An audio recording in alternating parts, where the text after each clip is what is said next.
انسان کی غلطیاں وہ درس دیتی ہیں جو انسان کو کسی درسگاہ میں نہیں ملتا۔ اگر لوگ آپ کو قبول نہیں کرتے تو کبھی مایوس مت ہونا، کیونکہ لوگ اکثر وہ چیزیں چھوڑ دیتے ہیں جن کی قیمت وہ دے نہیں سکتے۔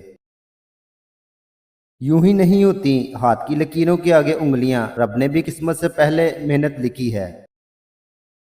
رشتوں اور انسانوں سے بڑھ کے کچھ نہیں ہوتا، بشرطیہ وہ ہمارے ساتھ مخلص ہوں۔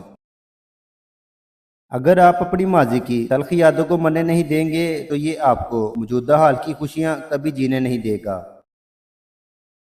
اچھا سوچیں اور اچھا بولیں، کیونکہ بدگمانی اور بد زبانی دو ایسے عیب ہیں جو انسان کے ہر کمال کو زوال میں بدل دیتے ہیں۔ شکر ادا کرتے رہا کرو اس رب کا جو برداشت سے زیادہ دکھ نہیں دیتا، مگر اوقات سے زیادہ سکھ ضرور دیتا ہے۔ رشتہ بناؤ آنکھوں اور پلکوں جیسا، جب آنکھ میں کچھ چلا جائے تو پلکیں تڑپ اٹھتی ہیں، اور جب پلکیں کچھ دیر نہ جھپکے تو آنکھیں رو پڑتی ہیں۔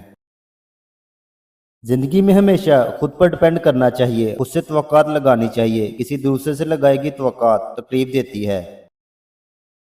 اگر آپ صحیح ہیں تو کچھ بھی ثابت کرنے کی ضرورت نہیں، بس صحیح بنے رہیں، وقت خود گواہی دے گا۔ انسان کی اوقات تو بس اتنی ہے کہ نہ تو وہ دکھ سے بھاگ سکتا ہے اور نہ ہی خوشی خرید سکتا ہے۔ غلاموں سے سب سے پہلے تعلیم چھینی جاتی ہے، کیونکہ آزادی حاصل کرنے کی آرزو کو چنگاری علم دیتا ہے۔ اچھا انسان وہ ہے جس کو ثابت نہ کرنا پڑے کہ میں اچھا ہوں، بلکہ اس کا کردار اس کے اچھے ہونے کی خود گواہی دے۔ اگر کوئی شخص اپنی بھوک مٹانے کے لیے روٹی چوری کرے تو چور کے ہاتھ کاٹنے کی بجائے بادشاہ کے ہاتھ کاٹے جائیں۔ انسان کی بے عزتی اس سے بڑھ کر اور کیا ہو سکتی ہے کہ جس نے دلی تکلیف دی ہو اسی کو اپنی تکلیف سنائے۔ تمہارا راز تمہارا خون ہے، اسے صرف تمہاری ہی رگوں میں دوڑنا چاہیے۔ مسلمان اور گھوڑے کبھی جنگوں کی شان ہوا کرتے تھے، آج دونوں ہی شادیوں میں ناچتے نظر آتے ہیں۔ مخالف کا دل جیتنے کے لیے اس سے بڑا کوئی حربہ نہیں ہو سکتا کہ اس کی بد زبانی کا جواب نرم باتوں سے دیا جائے۔